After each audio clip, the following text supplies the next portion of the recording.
Resident all my life. I live in the Austin community where I've lived for the last 40 years. Earlier this year, my husband was carjacked right in front of our house.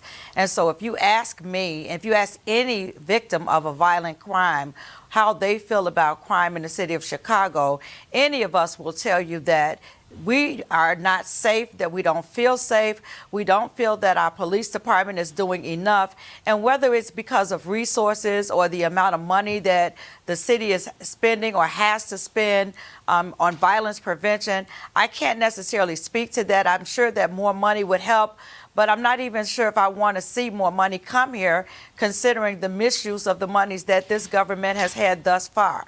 I also saw a video of Governor Pritzker walking along the lakefront in the city of Chicago, talking about how peaceful it was. But I urge him, walk down 79th Street, walk down Chicago Avenue, walk down Central Avenue where I live, and then tell me that you feel the same way. Or more importantly, Governor Pritzker and Brandon Johnson both have security details. If Chicago is so safe, as I heard Brandon Johnson say a couple of weeks ago, Chicago was one of the safest cities in America, why do you have a security detail? Why don't you get rid of it? You know, Brandon Johnson was a strong component for defunding the police before he became mayor.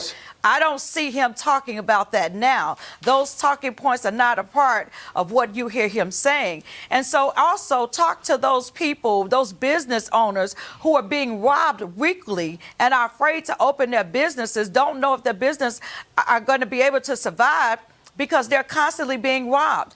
Ask those people how they feel about crime here in Chicago. Ask those 3 senior citizens who were gunned down in front of their senior building a couple of weeks ago, how they feel about violent crime in the city of Chicago. And so for our elected officials to stand and to say that the city is safe and that the crime is not that bad is a myth. Also,